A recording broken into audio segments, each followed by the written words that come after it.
You're welcome, Black Royalty Radio. So Leo, I was just telling you about the logo. It becomes a great logo for Black Royalty because of this idea of revitalizing your mind. Right? Have you ever heard of elephants in the circus?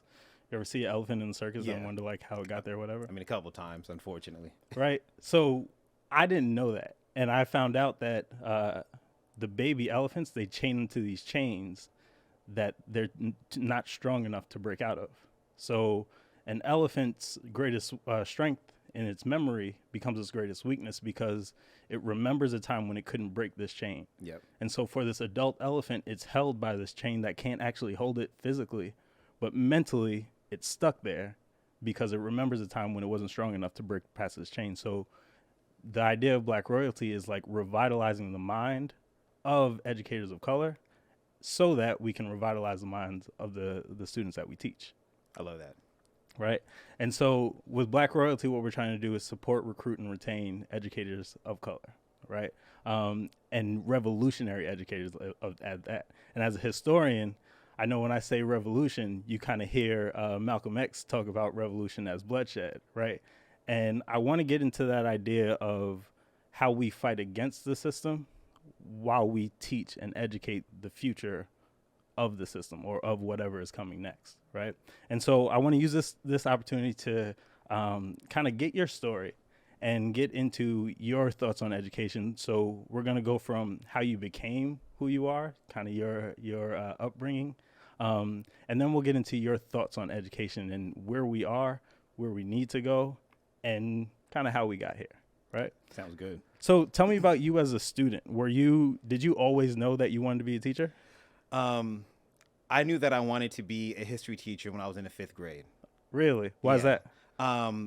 Elementary school, I had a teacher. His name was Mr. Matta. Cool dude, pretty old. I mean, he was like a Korean War vet. Like, that's how old he was. Okay. And so, like, we didn't do very much in 5th grade. It was a lot of fun that we had in class. But, like, the basic things that we did is that, like, we'd spend the morning part of the day, like, doing some math stuff. Mm-hmm. And then, like, right after lunch, we would play chess. Like, that's literally, like, how he helped teach us math and strategy and that sort of thing. We'd go outside and play softball because he was big into PE and big into physical health. And so, like, we would spend, like, an hour and a half outside playing softball. And I mean everything from, like, we all had to bring our own gloves. Wow. He taught us how to warm up. We had to make a lineup. Okay. We did our own, like, batting percentages. Like, did we go 3 for 7, 2 for 5? We also did, like, our own fielding percentages. So, like, I knew how to do fielding percentages back in, like, the 90s, which is ridiculous. Wow. And then after that, like, we would come back in and all hot and sweaty, have some water, whatever else. And when we came in, he would close the blinds. He would light some candles. And after that, he'd start to tell us, like, different stories about the Revolutionary War, the War of 1812 and stuff like that. And just the way he could tell a story, the way that he could kind of, like, augment his voice, the way he could hold, like, our attention and the passion which he spoke, like, I knew that I wanted to be able to do that. Yeah. And so, like, I can literally remember coming home one day and telling my mom, she was on the phone, she was making something on the stove, and I remember telling her, like, Mom, I know what I want to do when I grow up. And she was like, and she, like, kind of put the phone away, and she's like, what do you want to do? And I was like, I want to be a history teacher. And she's like, oh, okay, that's great. And after that, like, started talking on the phone and doing her thing, and I was like, okay. But, like, that's when I knew. And so even going throughout all of high school, going into college, like, I didn't have to mess around with majors and all that other stuff. Like, I knew it was always history. I always knew exactly what I wanted to do. And so I didn't have some of the growing pains of trying to pick out majors and pick out different careers. Like, I knew that's what I wanted to do. So you took specific steps kind of all throughout high school and through college to, like, gear yourself towards this career in teaching? I think in college I did, but in high school, like, I mean, I didn't really know what I didn't know. I just knew that I wanted to teach history. So I just took all the courses that, you know, college counselors and everybody else, like, told me to take, whether it was English or take history. They thought that, like, getting into college, like, I should probably take some AP courses. So I took AP Government, AP US History, AP World History, stuff like that. But I didn't know that was, like, expected in order to get into college and kind of advance my academic studies and all that other stuff. Like, yeah, I just didn't really know what I didn't know. Yeah, I just knew that I like history and I like taking classes, so that's what I did. I'm getting a little ahead of myself, but it's okay. When did you get in front of your first classroom? Man, my first history classroom, I was 25 years old. Okay. It was 2005. It was literally like a couple days after Katrina hit. Okay. And so earlier that summer, I'd been athletic director from like the age of like 20 to like 25 at my school. And that summer, our history teacher decided to go ahead and take the principal job at our school. So it left open like that history position. And they knew that I'd always wanted to teach. I'd done some subbing and stuff like that. So like the kids were familiar with me. They knew I knew the content. And so they asked me to apply for the job. I applied for it, interviewed once, got the gig. And so I spent all summer kind of boning up and trying to figure out like what I wanted to teach and whatnot. And Katrina hit a couple days before that. Yeah. And I knew that like everything that I was getting ready to teach 6th grade history was kind of out the window for the first couple of days. And so like Katrina and like the ways in which that event, that natural disaster happened was our first conversations. Right. So you've always had this understanding from the beginning that like current events outweighed your content? I knew that one did. Okay. And I didn't know like moving forward how that was going to work. Yeah. But I knew that one did. That one kind of hit close to home. Like my mom's side of the family is from Louisiana. Not even necessarily from New Orleans, but a little further north in Shreveport. But I knew the way it impacted them. Seeing all the images on TV, seeing the Superdome, seeing black folks, on the tops of roofs with SOS. People asking for water and stuff like that. Like I knew that stuff was hitting me hard, and I knew that I wanted to be able to share that with my students. And so that social content was what I knew would be my first, conversations in class. And that happened over the course of like the first, like the last like 24 to 48 hours before I stepped in my classroom for the first time. Right. I heard you talk about another moment of having this realization in front of your class, like when you were talking about noticing your privilege and noticing the ways that you had been privileged even as a black man, right? Because the narrative is always that we take a lot of slights, and we absolutely do, but we also have a certain amount of privilege. Everybody does. How did you navigate having a real-time experience in front of your class? And would you suggest doing it again? Yeah. If that opportunity presented itself again, in that same way, I don't think that I would handle it any differently. Okay. Yeah. I think one of the things that allows me to be a pretty good educator, whether it's for history or anything else, is the fact that I'm willing to be open. Yeah. And my students know what they're getting when they step in the classroom. And I ask for them to be authentic, but I can only ask them to do that if I'm willing to do it myself. Absolutely. And when it comes to history, like I ask them to feel history, not to learn it. Right. Not to be educated by it, but to actually feel it. Right. Like learning about the history of this world and learning in particular about the history of this country. Like I tell them, and I tell their parents too, like it should piss you off. Right. This isn't a fairy tale. We shouldn't have to tell stories of triumph and everything else, because when we're looking at that, what we're basically doing is that we're celebrating people that had to get over tragedy and get over trauma that could have been and should have been avoided. Yeah. And to me, like that stuff shouldn't be celebrated. We should learn from it. It should make you a bit upset. And then after that, it hopefully should motivate you to go out in the world and do something better in order to change that. Right. And so that's one of the things that I try to get from that, I try to give them. But I think that when it comes to even that situation in and of itself, like I've broken down in class. I've cried. I don't police what my students say as far as language wise and all that other stuff. Like I want them to write and say what they feel. Yeah. As long as they're not doing it at somebody else, then we're good. But if they're doing it, at the book, at history, at an event, at a historical figure, I mean, go for it. Yeah. Have at it. See, I feel that my thing is like, I've had moments where I'm realizing something in real time with my students.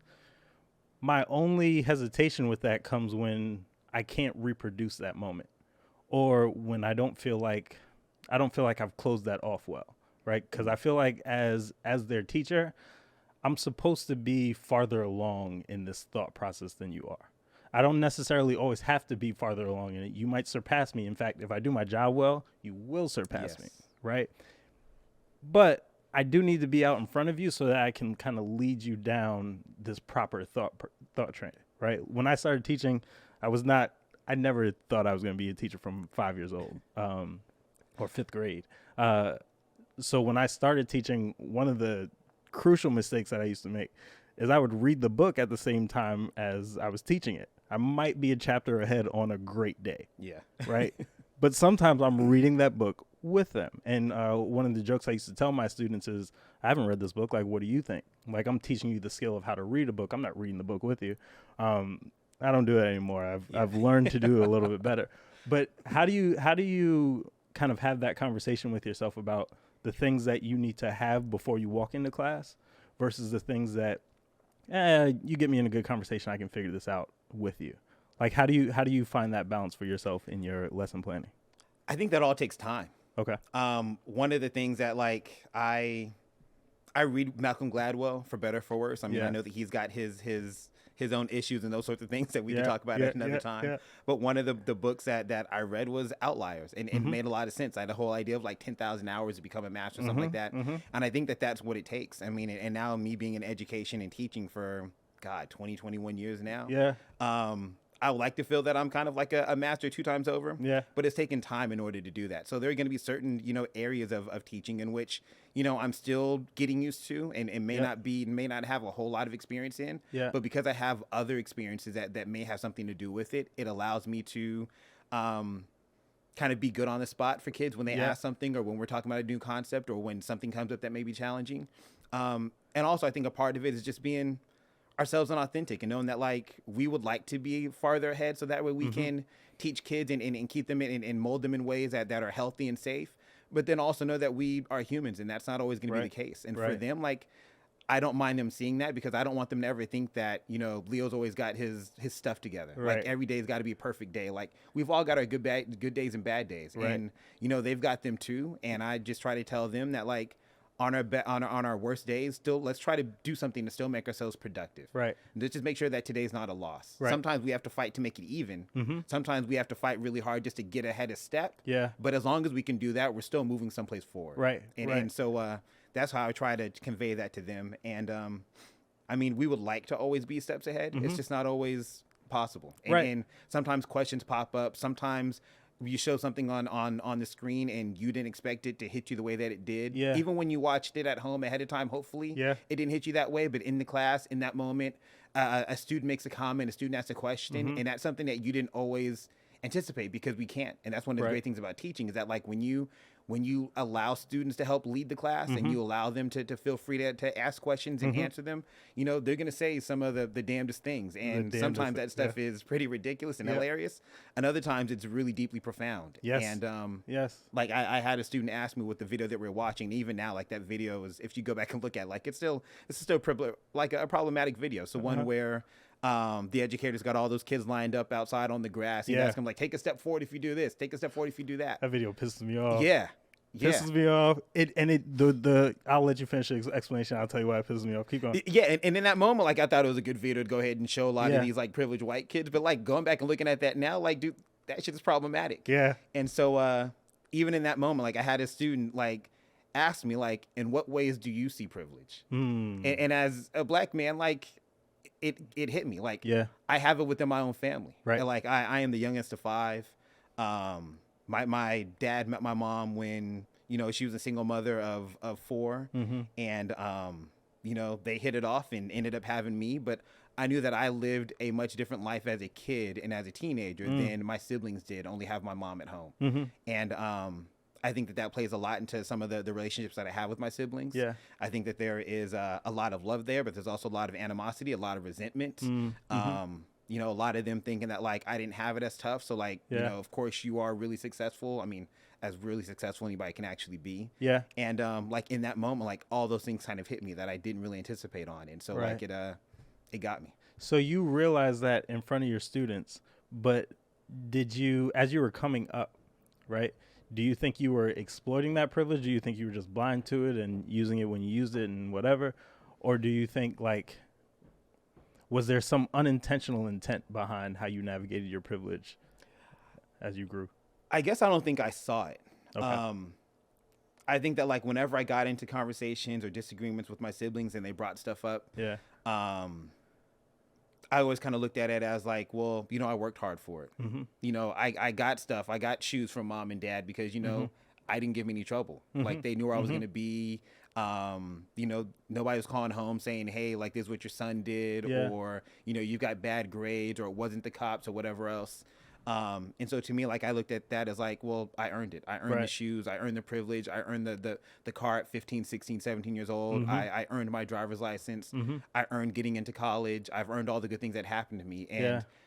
And I didn't really ever think about the part that luck plays in that. Like all the instances that I've had, whether it was, in high school, in college, interactions with authorities, interactions with the police, interactions with different teachers and professors, stuff like that. Like some of those encounters, like I was lucky to get through. I have to say that I'm lucky to survive tons of different interactions I've had with cops, because like when cops would pull me over, like I was pissed, because I knew it wasn't for anything that I was actually doing. It wasn't actually for speeding. Like I've gotten a speeding ticket for going 4 miles over the speed limit just because they needed to get me for something.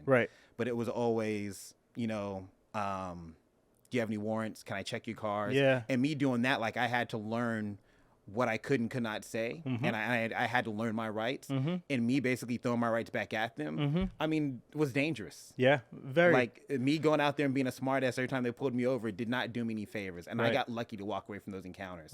And there was luck that plays a part in all of my life, and I think that's a part of the Black experience in America. Like even the Black folks that are moderately successful, it's not just from hard work. It's not just from you doing your thing. It comes from luck, because at any point in time this all could be taken away from us. Absolutely. I was just telling my students the other day, and it was a real moment for me, because I do this thing at the end of some classes. I say, ask me 5 questions, whatever you want, don't care about it, just to get that buy-in back, because I'm sure you've been in class where we started off great, the energy was high, and now we're getting towards the end of it, people looking at the clock, whatever. I hate that feeling. So I'll just cut off what we're doing. I'll wrap it up, and I'll be like, all right, give me a couple questions. One kid asked me what was something traumatizing that you remember from your childhood, and I remembered it instantly because that idea of luck. And I remember I had found out that one of my close friends died when I was in elementary school. I grew up in Brooklyn, right? And he died from incidental shot. Like nobody was shooting at him, but they were shooting around him, and they shot him. And I remember thinking that like I could have been right next to him. In fact, more often than not, I am right next to him. We go to the park together, we play basketball together, I see him all the time. And so the fact that I wasn't was just kind of dumb luck. It was just the circumstances of what happened. And I think about that often when we think about privilege, how much of it ties into luck. I'm going to take this somewhere you're not expecting, because you brought up a couple of different things that kind of speak to your mindset as you grew up, and the mindset that you walk into a classroom with, and this idea of mastery as well, to have like this grace for the process and this appreciation for getting 1% better kind of every time. When I hear that, I think of athletics. And I know that you were a college athlete and an athlete all your academic life. To what extent do you feel like athletics prepared you for success as a teacher? I mean, it's a good question. I love it. And I think that athletics played a major part. I think that, I mean, even going back to me as a kid, like I played sports from the time that I was 5 up until I was, 19, 20 or whatever. And I mean, my parents were a pretty big influence in that they took time out of their days after work or whatever else to volunteer to coach or to help run like the tackle football organization that I was a part of. And even within that, like I was the youngest of 5, but like my 4 older siblings are like really, they're a lot older than I am. Like my closest sister is 9.5 years older than I am, all the way to my oldest sister, who is 15, 16 years older than I am. So like as I was growing up, like even though I was the youngest of 5, in a lot of ways I almost grew up as an only child. And so that idea of them getting me into sports was one, like I liked it and I was fairly athletic and thought that I would be okay. But I think another reason why they did is because it gave me an opportunity to be with kids that were my own age. And so like Friday nights ahead of like Saturday morning football games, like my house was a house that like 4 or 5 kids would come over and hang out with, because like my parents had the big sports van. My dad was a coach, my mom was a team manager. And so they were out there doing their thing every day and on Saturdays with us. And so 4 or 5 friends would come over and hang out Friday night. We would, eat pizza, watch a movie or something like that, Yeah. play Nintendo, and then go to sleep super late, wake up in 3 hours, go out there, play a game, whoop some ass, and come on back and do our thing. Yeah. And I really do think that had a really big part in me deciding to become a teacher, because I saw the commitment that like my adult parents made towards kids. And I love that aspect. And as I got older, like even when I was in elementary school, or even when I was in middle school and high school, like I would always try to find ways to give back to that same organization. Right. Whether it was me learning how to coach, whether it was me just out there supporting kids or whatnot. And that's what kind of gave me that love for it. Gotcha. And I really do think that my parents played a major part in that, and just sports in general, with the idea of teamwork and commitment and dedication, the intensity and the passion for it. Because outside of playing sports, in my normal everyday life growing up, I was, and still am, like I'm shy, quiet for the most part. I'm pretty reserved. I don't say much or do much. Yeah. But you know, like out on the field, like a whole nother side of me came out. Right. And I kind of embraced that, and I like that. And it was always something interesting for people that knew me in one space to go out there and see me in that other space and see what a different person I became. And so you never had the league dream? You never wanted to go all the way? no, not really. I mean, I always knew that like my career was going to end at some point in time, and I didn't think that it was going to end up in the NFL, getting drafted or any stuff like that. Like I had an older brother and some older cousins that played D1, and you know they had aspirations. They had some tryouts. They did some Canadian Football League, Arena Football League, stuff like that. But I didn't really see that as my journey. I knew that I had a finite amount of time to play, and so I did. And you know, I always thought that teaching was going to be my career, my move. And I mean, my career in college ended earlier with a couple of injuries. And so, like, I knew that part too. But even just a life of a student athlete, I mean, and you know the same thing too, that, like, there isn't a whole lot of opportunity to actually be that student part. True. Like, we don't get a whole lot of time to do any of the, you know, the extra study sessions, to go to some of the other discussions and things like that. And those are parts of that aspect that I missed. True. Like, I mean, our days are busy from sun up to sundown. True. So there was a class it was just called Time. And I was fascinated by it, but I could never take it because it met from 4 to 6 in the fall. I don't have those hours. Those hours don't exist for me, right? But I will also say I was always a better student in football season, just because like there were no options on when I could do things. Yep. This is the window that you have to do homework. If you don't do homework now, like the next thing you're doing is going to lead you, and the next thing you're doing is going to lead you into class. And so it's now or never. And I know that football helped me out in a lot of ways. I also know that the dream that I had of getting to the league or football paying for me to buy a house for my mother or whatever was what pushed me through a lot of those workouts. So I'm interested in the transition that you make from high school sports to being at UCLA playing football. What kept you in it through all the not greatest times of football and the group and grind that is being a student athlete? What gave you that motivation to get through all that when you knew, man, it was going to be over at some point? Being competitive. Okay. Knowing that I didn't want to just like step away or have people think that I just couldn't do it. Yeah. So when you see everybody else doing the same thing you're doing, right, you don't get an opportunity to feel sorry for yourself, to feel bad, to slack off, because you know that everybody else in your position group, everybody else on your squad is doing the same thing. Right. I also think a part of it was also like the fear of not wanting to let, you know, my parents down. Mm-hmm. I mean, going to college is a big thing. Yeah. And, sure. You know, going to a big school is another thing in and of itself. And I felt that like I had them to make sure that they were proud of me and made sure that I was always doing the thing that I needed to get done. Yeah. And I couldn't see myself going back to them and saying, hey, I didn't finish, or hey, it got too hard. Like, I mean, and for our entire lives, I mean, we grew up playing sports and having to go to school. So like this is stuff that we were used to, maybe to not this extent and maybe to not this intensity, but like our bodies and our minds were already formulated and formed with the same aspect and same idea. Whether it was, you know, right after school having to get all of our homework done because we had practice in the evening, or whether it was in high school, you know, having practice right after school and coming home after that in the evening to do our homework, even though we were dead tired.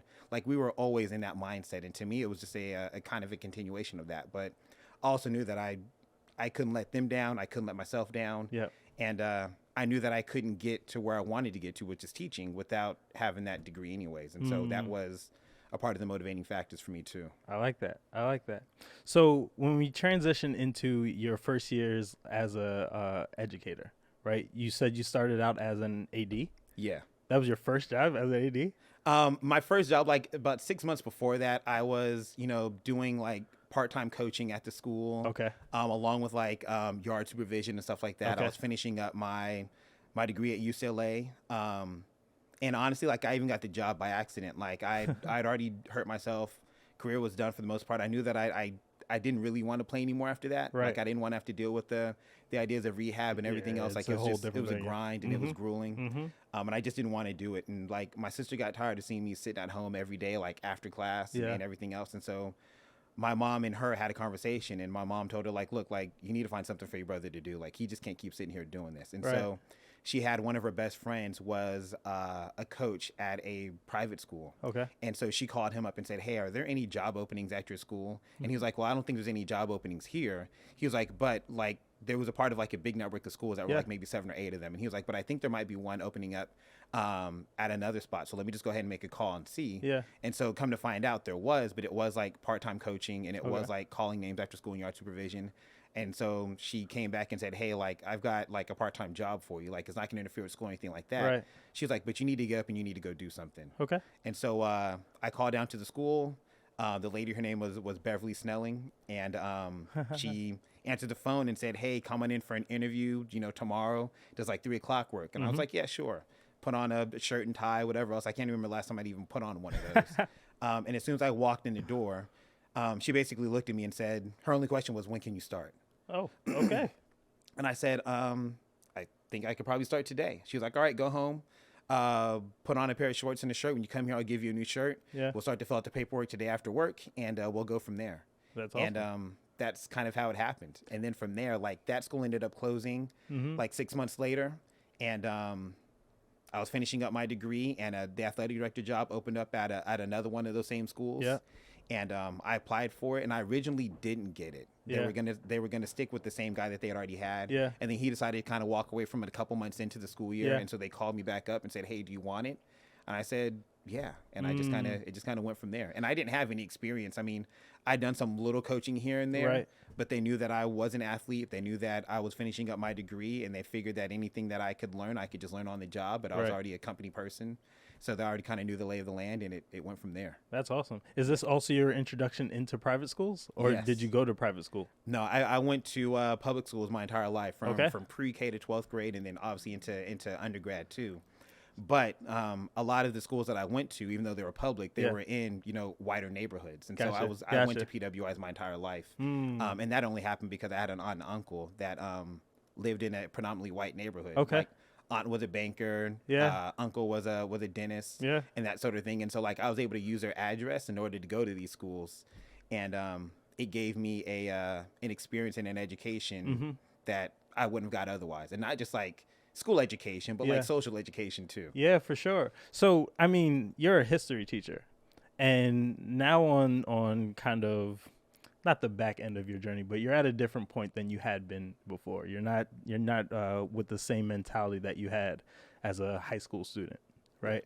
When you're a student in a PWI versus who I see now as like this proud black man who teaches his history class, the unadulterated truth of the situation, right? The unapologetic truth, as you call it, right?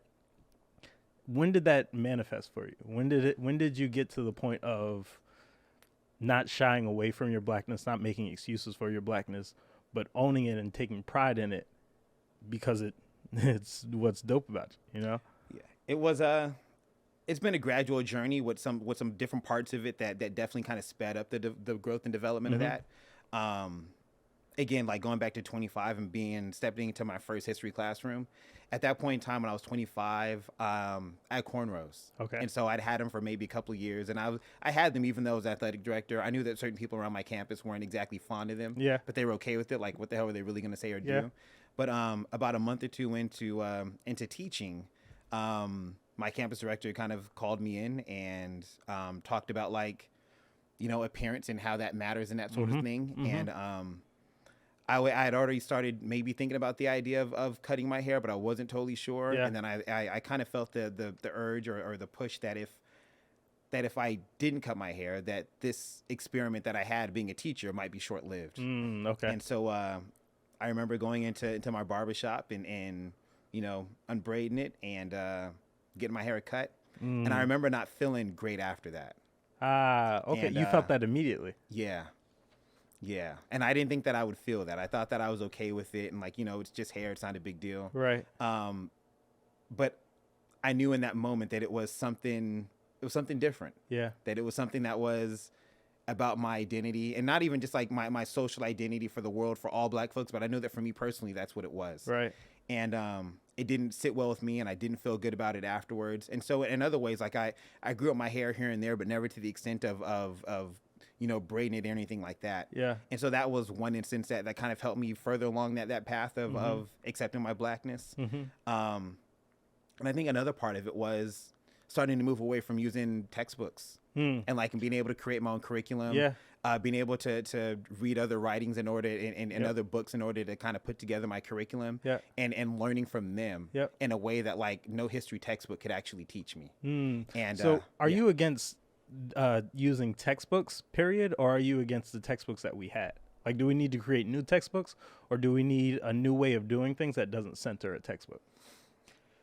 I would love to find, I mean, the easy answer would be get rid of the textbooks that we have and create more textbooks. But we also have to understand the politics that are going to go into that. I mean, it's not a coincidence that most of the textbooks that are made in Texas and that whole idea in the first place. Yep. And so I can only imagine the different iterations of what a textbook would have to go through and the changes it would have to in order to be accepted by, school districts in America at large. Right. And so whatever we started off with, I know that it would be cut down and whittled away to something that was more close to what it is today than anything more radical than what we think it could be. Right. So, I mean, in a more complex term, it would be to get rid of textbooks and allow teachers to go out there and do their own learning and create curriculums. It doesn't mean they have to do it by themselves, but at least we should have a framework and certain things that we should teach. And there's tons of other books out there that we can use. And I know that for me, like we use Howard Zinn's A Young People's History of the United States. And it's small enough. The chapters aren't really big. Yeah. But in that way, like it allows us to have conversations, to formulate our own questions. We don't have to look for vocabulary or anything like that. And it also allows the kids to go out there and do history, to research it, and figure out their own answers, figure out their own whys, and go from there. And so to me, like, I mean, I think textbooks have done more harm than good. Yeah.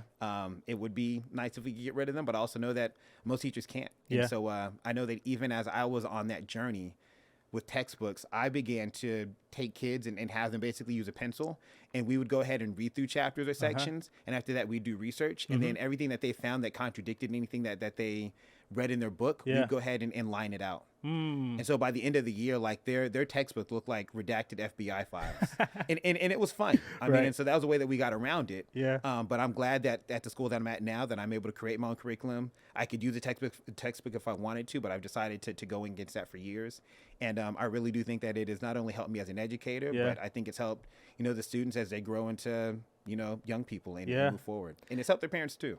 Every time I hear you talk about your classroom, I imagine these students who are like super interested and like intrinsically motivated to dig through this history. They're just like, they call you Leo, by the way. Yeah. How is that? Wait, I'm going to come back to this point. I'm going to put a pin in it. Are you really okay with them just calling you Leo? And have you always been? No, I mean, up until I got to this school, 6 years ago, like throughout my entire life, like I was either Coach Glazé, Mr. Glazé, whether I was an athletic director or a teacher or a combination of both. Yeah. I mean, I have years where kids didn't even know my first name, where they would, hey, like, what is your first name? Like, my first name is Mr. My first name is Coach. Right. My last name is Glazé. Like, that's it. Like, until you know me outside of this setting, like, that's my name. You don't even know my first name. Exactly. But I also knew that, like, coming into this job, which was a more progressive school, like, they called everybody by their first name. Right. And there is something to be said for one, allowing kids to not always have to feel that weight of authority. And that's something that, like, I talk to them about, too. Like, y'all shouldn't be afraid when, people of authority ask you questions. Yeah. You don't always have to like immediately give that respect if you're not getting it in return. Right. Even when it comes to you like going to the dentist or going to the doctor's office, like y'all should have your own set of questions that you're asking them too, because this is your body, that is your mouth, and you should have autonomy over that and not just take whatever they tell you as the gospel, but ask questions about your body, because nobody knows your body the way that you do. True. So whether they've gone to school, they've been doing this for 30 years or not, like that's your body and it's unique to you. True. So take authority in that. And even aside from just like your adults or your home adults or your parents in the room with you, like they're gonna have certain questions they're gonna ask too, but y'all should have questions that you need to ask as well. Yeah. Yeah. But then there's also the other part of it of like a school filled with mostly, privileged white kids calling a grown black man by his first name. Yes. Like there's something historical that goes along with that too. Yes. And so like there is that balance, and it's something that I think about often. I think about often just driving into, a private school and like the reason why these were set up in the first place, and the fact that I'm walking into one that I get paid to do this, that I'm pretty good at it, but I can't do my job as effectively as I would like to if I don't at least think about those things and recognize them in the first place. Yeah, that's true. And that perspective definitely helps. I just remember like being Mr. Rivers, being Coach Rivers, who are two different people for me, by the way. But that always allowed me to kind of enter this headspace of actually being that teacher, actually being that coach. If you just haul off, Jacob, like it hits me in a different way, and the response that I give to you might not be the response I want to give to my student. But anyway, going back to this point, your students always seem like they're chomping at the bit to learn something new about history. What do you say to a student, or maybe this happens, you have a way of doing this every year. What do you say to a student that doesn't see the value immediately in history, who says, it's just annoying me. Like, why do I need to learn this? I wasn't a very good history student, but like, I realized the fault in that. Like, I wish I could go back to those classes now, but it never made sense for me, right? And I never saw how this story, which was polluted by white supremacist, capitalist, patriarchy, and a whole bunch of things that were targeted at me that I didn't really understand at the time. But I never was excited about history class ever. How do you get students to be excited about history in 2021? 22. Oh, yeah, 22. Yeah. Happy New Year. I actually think it's a lot easier now than it was when I started. Teaching history, and then even when I started working at this school 6 years ago and teaching there, it's gotten a lot easier now. Unfortunately, it's gotten a lot easier because of experience. Okay. Like they've now seen, the summer of 2020. They've now seen George Floyd. They've seen Black Lives Matter protests. We've talked about Trayvon Martin and Eric Garner and, Sandra Bland and people like that moving forward. And so they now see why we need to talk about these certain things. So for them, like, it now makes sense. Before that, it was a bit more interesting to get buy-in. And that's because, a lot of kids have a not so great connotation and connection with history, because to them, like, they've only learned history through the context of, a teacher at the board writing notes down, them reading it out of a textbook, them having to memorize things in order to take a test. And the things that they're memorizing in order to take that test are pretty mundane, pretty basic, and there's nothing exciting about it. But I think a part of what I try to do is one, I try to make it interesting by bringing in different perspectives, but again, by not using a history book. Two, I also allow them to, formulate their own questions. So when it comes to us finishing up a chapter and they've got to write down 3 or 4 or 5 questions that they think the author left out or things that they might want to learn more about, like they formulate those. And after that, now that you were curious enough to ask those questions, go out there and go find that answer and then share it with us and see what we have. And from that, like, it creates a whole new world of possibilities in education that, they didn't necessarily have access to before. I want history for them to be dynamic and not static, because history is always changing. We're learning new things about history and uncovering things all the time.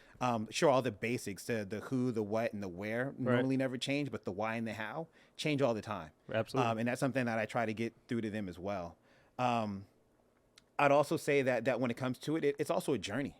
I get these kids in 7th and 8th grade, so I get them for 2 years. And so I basically get them for 80 weeks. And I know that, like, starting off on week 1, hopefully week 1 looks a whole lot different than what week 80 looks like. Absolutely. And so I know that there's got to be a bit of a journey there, that there's going to be certain things that they may not be interested in. And that's okay. But my job for them is not to make them, better students. I just want to try to make them a little bit of a better person than they were than when they walked in. And if I can do that part, if I can get them to see no matter what kid it is, to see, their past of their own privilege, and their past of their own, places in which they are not always very privileged, then, I think that I've done a decent job. And I think a part of me teaching them history was also me thinking about how I learned history, and I Okay. learned it in some of the old archaic ways that like history teachers taught it. I just happen to like history, and so to me, Gotcha. that wasn't a big thing. But I didn't have any great and wonderful, amazing history teachers. Yeah. I Except just for your loved the fifth grade content. one. Yeah, except for my Yeah. fifth grade one. Even still, like he was a general teacher. He just Yeah. happened to like history. Gotcha. But even like in middle school and in high school, like I didn't have any great history teachers at all. Mm-hmm. I mean, it was all the same stuff over and over again. And I would venture to say that like most of the history teachers I had, I didn't like them whatsoever. So most of me coming into a history classroom to teach Yeah. has always been a part of me thinking back to how I learned, Yeah. and doing everything kind of the opposite of that. Gotcha. Those teachers didn't teach me anything. They if anything, they taught me how not to do it. That's exactly the question I was about to ask. Is there a memory that sticks out specifically in your mind of like something you sat in class, experienced, and said, I would never do that? Oh, or man. even if I could go back, I wish I'd handled that situation differently. What's that moment that sticks out for you? I mean, as a student, for me, and any of my best friend could attest to this. Like we were in a class, it was 11th grade. It must have been like A push or something like that. And we had a teacher, his name was Mr. White. And when I say Mr. White, I mean, it didn't get any whiter than Mr. White. You know, kind of heavy set dude, really ornery. Had been doing the job for way too long. Yeah.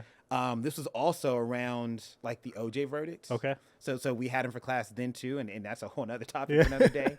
But he used to make us like for weeks at a time, he'd give us dozens and dozens of different like key terms that we had to write definitions for. Yeah. And the definitions he wanted were not like 1 or 2 sentences. They were like paragraphs for like each person, each term, each concept, each event.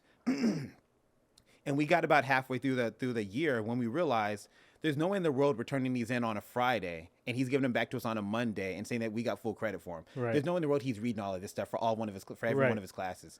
So what we started doing is that like the very first page and the last couple of the last pages on the back, we would actually do the work. Yeah. But in between, we would literally just fill everything up with like song lyrics or blah, blah, blah, blah, blah. And we decided just to kind of go from there. Yeah. And from us starting to do it, it kind of grew into other people in the class doing it. Yeah. And finally, like everybody was doing it. It took until like the last couple of weeks before the school year ended before he realized what was happening. Wow. And dude, he hit the roof. I can But by that imagine. point in time, you couldn't do anything about it. You'd already Right. given us full credit on all that stuff. So Right, like it was right. more egg on his face than anything else. Absolutely. But I knew that when I walked into becoming a teacher, I didn't ever want to have to mail in assignments like that and Right. just give the kids busy work just to Right. do it. Right. So I know that like I'm not going to read every single page, but I also know that on every page are certain things that I'm looking for to see Absolutely. mastery, to see content, to Absolutely. see understanding and comprehension. Absolutely. And I knew that I did not want to be that teacher. Right. Y'all, I'm not Right. going to be y'all's Mr. White. Right. Absolutely. And, not. and I tell students that story like all the time, especially at the beginning when we're starting to learn about expectations and stuff like that. Like, yeah, I'm going to read your stuff. Right. I may not read every single word. Right. But you're also not going to be able to pull that off on me either. Absolutely. So, Never. like, I'll be damned. I'm too competitive for that. Very true. And like there's a certain amount of pride in teaching. Yeah. Right. And I see pride in that this teacher, Mr. White, wouldn't admit that what he was doing, and to make him as angry as it made him. I see a lot of pride in that. There's also pride that makes you a good teacher that says, okay, I'm not going to do that. Like no matter how long it takes me to turn these grades in, I'm going to read these essays. Right. So how do you navigate like that, the ego of teaching? Because again, one of the reasons I asked you about your students calling you Leo is because there's a power dynamic that's in teaching that's very necessary in my mind, right? Like, yeah, we're going to explore these concepts together, but understand that I've like read this book. Like I've thought about this stuff, and I'm not bringing it to you because we're literally exploring this. Like I'm bringing it to you for a reason. How do you navigate like that ownership of it versus letting them lead to a certain extent versus like setting that boundary of, okay, yeah, that was a great idea, but it's wrong. Yeah. I think that comes from a lot of curriculum development. Like me having like an idea of where I want the class to go from start to finish allows the kids and allows myself to have like these boundaries and sets and standards that I want them to hit. Yeah. But within each one of those, they also have the opportunity to get creative and explore in different ways. Gotcha. I also think that like when it comes to teaching, you're talking about this idea of ego, like I think you have to when you're working with students and it really is like in a way your classroom, like you can't help but have a bit of an ego because Right. guess what? If kids aren't learning in there, if kids are constantly challenging your authority and things like that, like that's going to take a hit and that's going to take its toll. And finally somebody's going to either have to go in there and say, hey, look, things got to change Right. or you got to change. Right. You got to go. Right. It's one of the two. And so, I'll be damned if I ever let somebody tell me that that's the way that it's going to be. Like when it comes to any job, like I need to quit that job. I don't need to get fired from that Right. job. And For so sure. like that's kind of the mentality that comes into it as well. Yeah. There's also the fine line between being, you know, authoritarian Yeah. and just saying, hey, like things are being ruled with an iron fist. Yep. There's certain things that can be discussed in class and can be more democratic. Yeah. But there's also that time when you've got to be able to tell them, like, look, like I hear y'all and I understand where y'all might be coming from, but these are still certain things that we have to get through because there is a much larger path for you set. So there might be certain parts of U.S. history, ancient history, world history that you think are boring, that you think that we don't need to get through. Right. But we have to, different concepts or writing and things like that you may not want to do, but you have to if you want to go ahead and move on to high school and be successful, if you want to potentially go to college, if you want to, and do those sorts of things. Right. And so I'm not here to tell you that you've got to like this, but there are certain parts of it that you have to respect and understand that not everything is going to be perfect. Not everything's always going to be fun. Right. You know, we're not always going to laugh and joke in class, even though like I love that part of the class. There's going to be the parts that you just have to do, and that part comes with life and maturity. Yeah. And I think in those ways, I'm able to get them to kind of buy into the idea that, like, you know, sometimes I just have to make that decision. Right. Like, not everything gets to be a discussion. Not everything gets to come down to a vote. Right. Certain things can. Yeah. But when we are allowed to do that in class, you also have to understand that me as the adult in this room, because y'all are not 18, 19, 20, 30, 40 years old, that I have a certain experience that y'all don't have. That like your parents in this school is trusting me with your education, and even more so with your care and your physical and mental well-being, that these are certain things that just have to happen. Right. And so as long as I tell y'all that stuff up front, again, it doesn't mean you have to like it, but you do have to respect it. And as long as you can respect it, then guess what? More good things can happen moving forward. But if you don't respect that, then that's when we got to really sit down and have a conversation as to what's going on and how we can move on from this in one way or the other. Right. And I think like those boundaries and those standards are really important. Like we're not into this conversation about grading at this moment, but in a conversation about grading, like that's a standard that we have to hit and we have to set, and we can't just explore sometimes. Like sometimes that is the purpose of class, where I just want to expose you to this information and see where you take it. Other times I'm trying to get you to a certain understanding that has to be scaffolded in a way, and that I've done the work to plan this lesson out so that you can get there. Yes. So don't start going there. Right? Yeah. And just kind of navigating that has always been interesting. And it's fascinating to hear you talk about it. This idea of, here we go. So you're talking about privilege, talking about your students' understanding, and talking about setting these boundaries for them, right? As a history teacher, I'm sure it comes up where we start to understand, okay, all people have privilege. Does it ever get to a point where you have to have a conversation about not all privilege is created equal? Oh, yeah.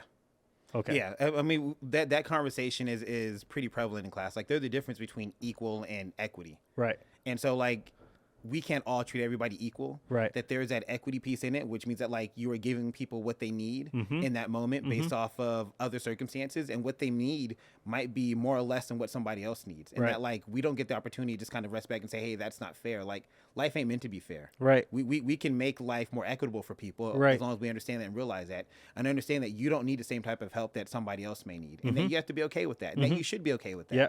And so you being at that place where you can understand that, where you have an adult in the room that can understand that, and where your other friends are able to, that's a good thing. One of the things that I have, like, and it's right above my wall, right above my clock in my classroom, I have the word Ubuntu. Okay. And it's a South African Xhosa word that basically means I am because we are in humanity.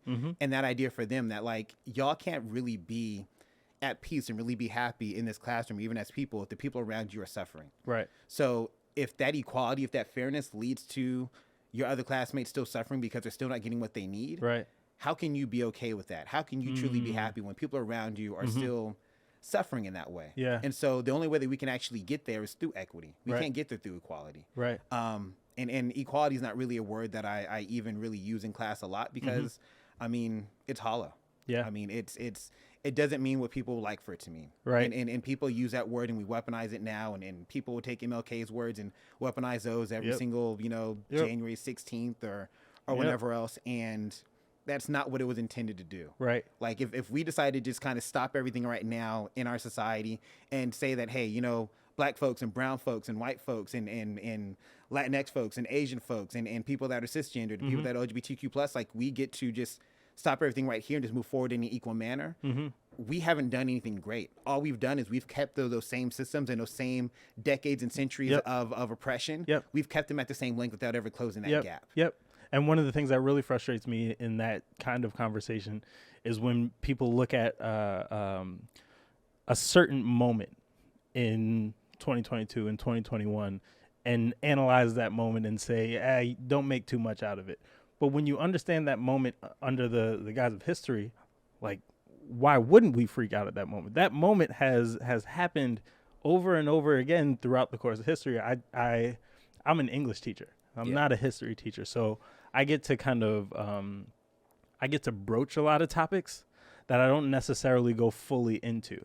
And it's always a balance for me where I have to kind of navigate, am I making too much out of this, or how do I make it seem like this isn't Mr. Rivers going off on a tangent? This is what it is. Like the police killed Fred Hampton because he was this leader, and drawing those connections has to be a thing that comes through the content, not through my opinion, right? But I'm always like thinking in the back of my mind, like, I want you all to know. I want you all to appreciate how this fits over time. And one of the things that I heard you talk about that I loved was the story of Pocahontas, and how Disney's presentation of Pocahontas was not the actual story and was so far removed from the actual story that it shows us a really interesting thing about power in America, and about how the way stories are presented to us kind of change the things that we think about. Yeah. Right. And so how do you give your students this unapologetic truth without hitting them over the head with it every day? Sometimes you have to. Yeah. I mean, I don't know how other people's classes are set up, but I know that for my class, we've got 45 minutes. And then over the course of the pandemic, when we were, remote learning, like sometimes we only had a half hour, 35 minutes. And sometimes like I need to hit them over the head with the concept just so that way they can begin to get it. Yeah. Because if I try to sit around and wait and try to get them to formulate and kind of poke and prod and use a Socratic method in order to get to that point, it might take them a week. Right. It might take them 2 weeks to get there. Right. At some point in time, like we run into time crunches, and I'm like, look, like this is the concept. I'm gonna go ahead and say this. Like I am going to say this. I am going to put it into your head because like this part needs to be said. Right. And even when we start to examine all these sort of like these events that have happened over the course of the last, 18 months, 2.5 years or whatever else, like I try to tell them also like there are no, coincidences in history. There's only connections. The things that we're seeing now are things that we've continued to see. And one of the ways that I try to kind of bring home that concept is by showing them images from like protests of the last few years compared to protests of the 1960s, compared to protests of the 1940s. When we talk about Colin Kaepernick, we also talk about Mahmoud Abdul-Rauf, and I get to have them see like that concept of like, he's not the first dude to do that. Right. Okay, and even Mahmoud Maruf wasn't the first person to do that either. Like we've had people protesting the flag since the 1910s, the 1920s, the 1930s. Like y'all aren't the only these aren't the only ones. Like we've seen this over and over again. And I either one try to show them those images, or two, like I give them certain names and I have them go back and look at them in order to see like why do you think I brought that name up to you? How do you think that connects to what we just talked about? So that way they can see that for themselves. But there are some certain times when I do have to just give it to them flat and give it to them straight. Right. Like even a year ago, as we were watching, January 6th and everything kind of happened on unfold there. Like we had a day in class already set up, but as that happened, like I literally just turned my Zoom into CNN or whatever else, and we literally just watched on TV as I'm just narrating and just going off and just kind of talking about this stuff over and over again. And I'm looking at them and talk to them about the same concepts we've been learning about for the past like 4 or 5 months. Yeah, they're all at play right here in this moment. All this historic entitlement, people wanting to believe in for what you want to call it, fake news and misinformation and not learn how to do research. This is what happens when you don't do things the way that you are able to. This is what historic entitlement gets you. This is what not wanting to talk about, race and other forms of discrimination and sexism and gender classification. Like this is where this gets you. Right. Like, Right. this is what happens. And so, like, in that moment, like, I had to scrap everything that we were learning and go there. And even talking about that, I had to connect that to everything we learned in the past. So that way they knew that this wasn't just one incident all by itself. Right. Because when they begin to think that, Yes. then, like you said, like, these moments begin to lose their meaning. Absolutely. And they begin to lose their weight and they begin to lose their measure.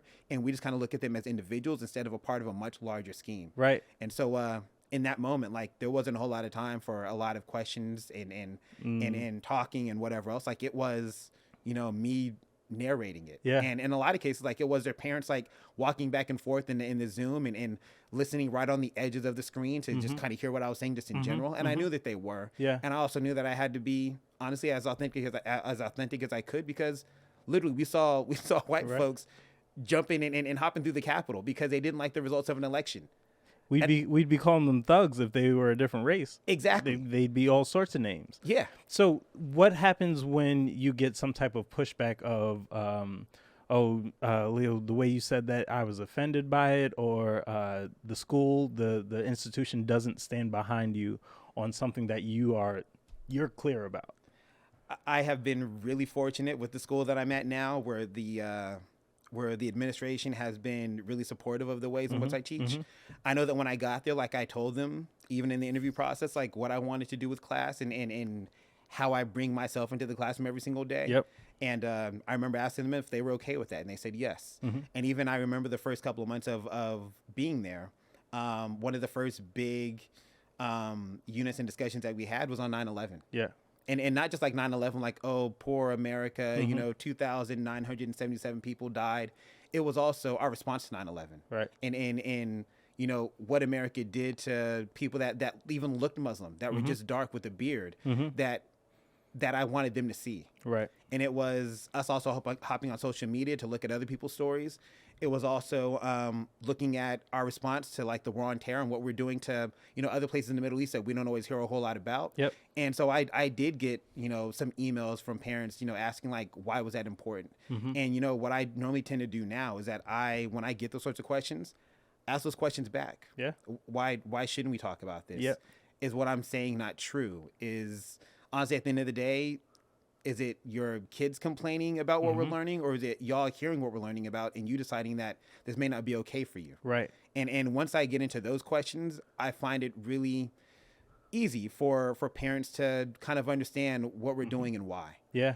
But that also only comes from the fact that, like, I also get backing from my administration, and when they say, you know what, we support what you're teaching and we encourage it. And our community is pretty small. We've only got like 340, 350 kids there. So, like, word travels fast. There's a lot of connections that are made between elementary to middle school to high school. Yeah. And I think in a lot of ways, like, other parents that I'd had, and other parents that were supportive, sure, they were talking, and maybe they were coming up against a parent that was not really supportive or not really liking what I was doing, but they were getting, the perspective of another student who was encouraging what I liked or what I was teaching and liked how that was done. And in a lot of ways that squelched it too. And now in year 6, we have students that purposely come to middle school because they want that content, because, they want it as authentic as they can get it and as unapologetic as they can get it. I like to think that my class operates in ways that are not very common for other schools. Right. But that's also part of the draw. Yeah. And I get less and less parents that ask questions. I think in part because I've got, 5 or 6 years there now. Yeah. And also because I'm also pretty blatant and honest. And it doesn't mean that I don't make mistakes, as we all do. And we all make missteps. Absolutely. But I also think that they understand that, like, my point of view comes from humanity, and especially comes from my blackness. That, like, at the end of the day, like, I'm not a Democrat. I'm not a Republican. I'm not an independent. Right. I'm not really appreciative of what Joe Biden does or Hillary Clinton or Donald Trump or whatever else. Like, I'm just me, and I can only do what I think is best for myself and for, black folks around us, because at the end of the day, like, these systems were created on us.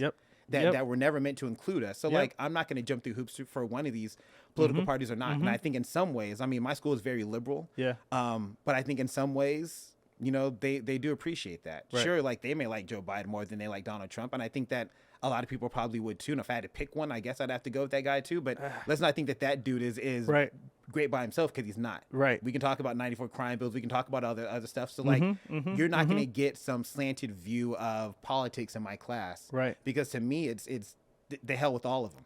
Throw them all out. Yeah, exactly. None of them done anything to help me. Throw them all out. It wasn't until I had a daughter that you could convince me to vote.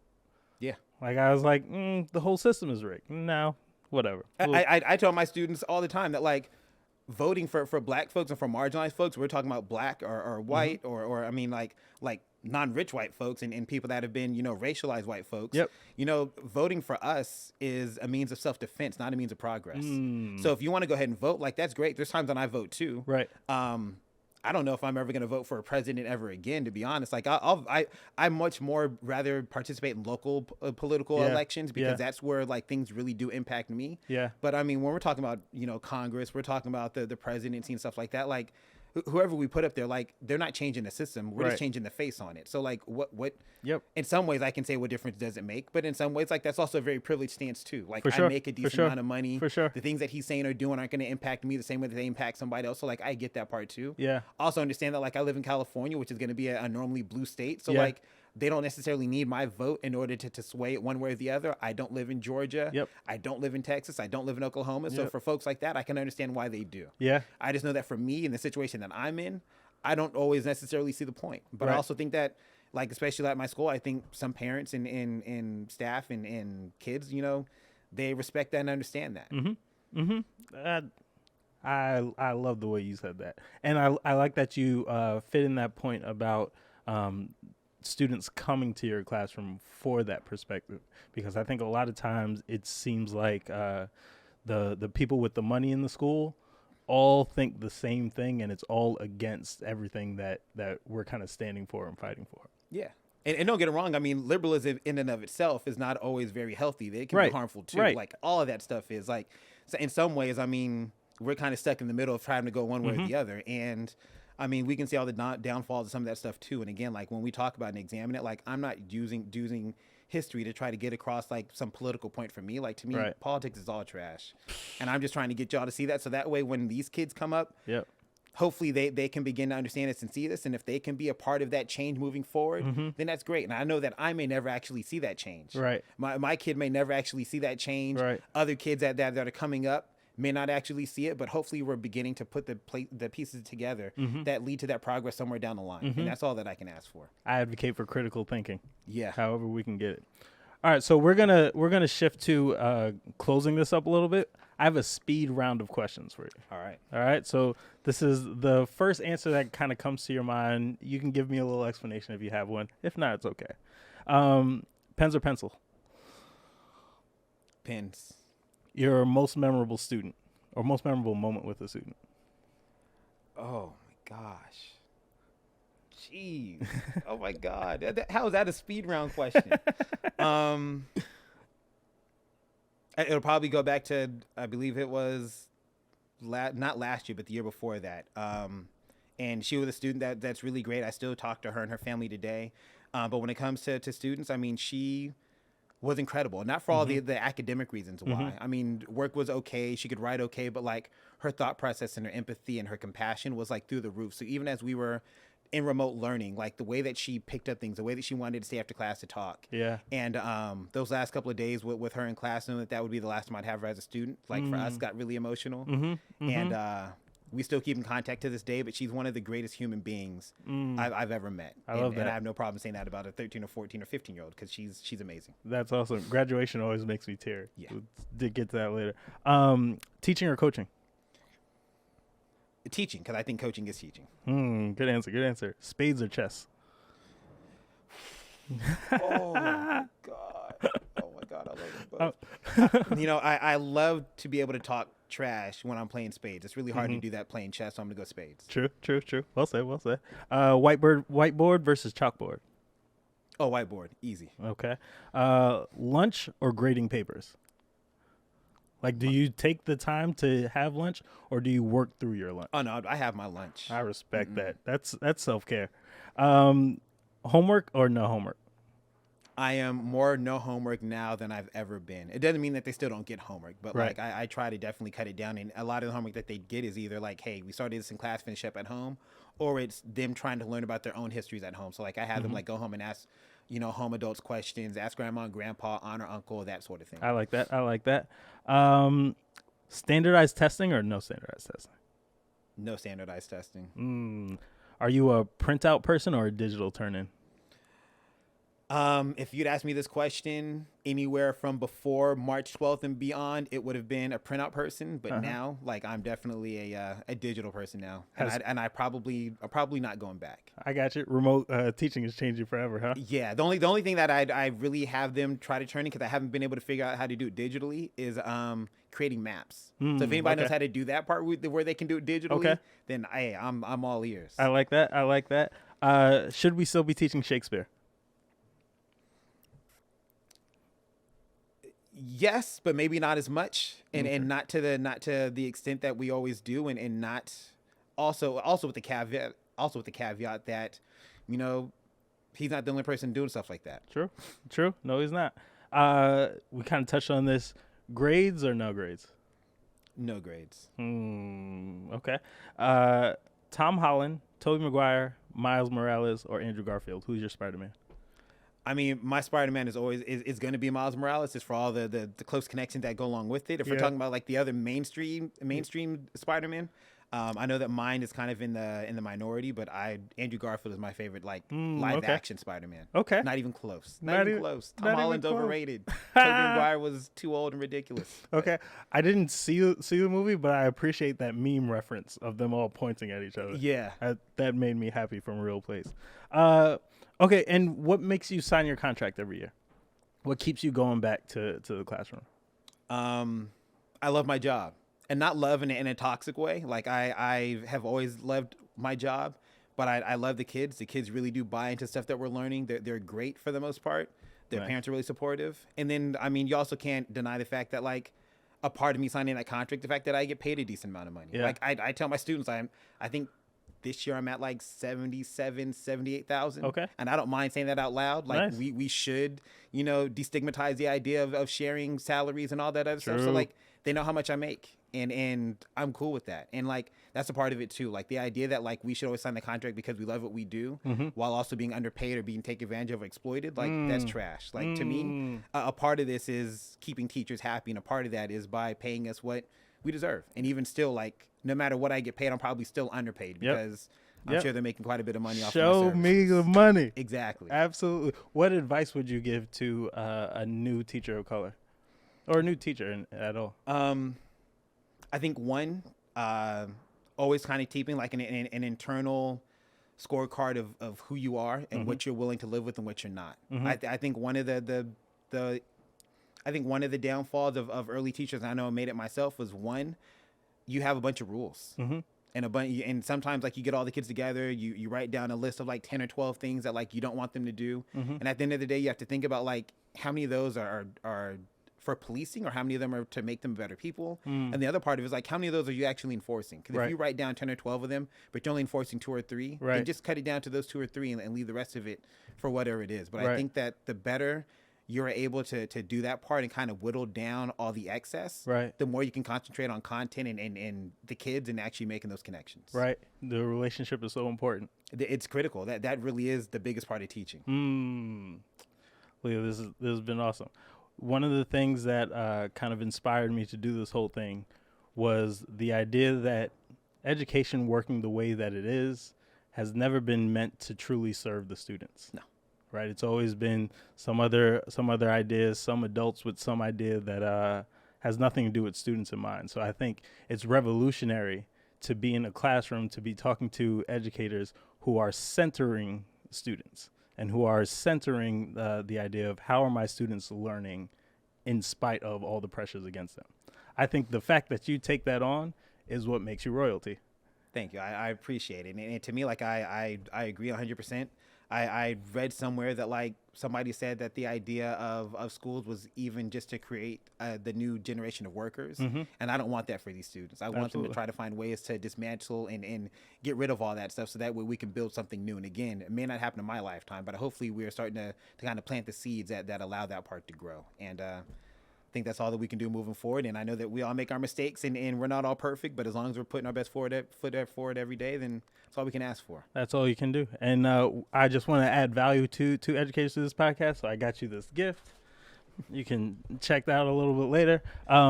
But for people who want to follow you, people who want to get in touch with Leo Glazé, how would they do it? A couple different ways. You can go to my website, leoglaze.com, and it's glaze like the donut. I also have Twitter at I am Leo Glaze, and then I guess also my email, which is leoglaze@gmail.com, and hit me up. I'm always interested to learn as much from y'all as I can try to help y'all with it as well. And so let's keep the conversation moving, and let's keep helping kids and help keep it, help this world keep moving forward. Awesome. And find more resources at blackroyaltyed.com. And that does it for this one. Alex, shut me off.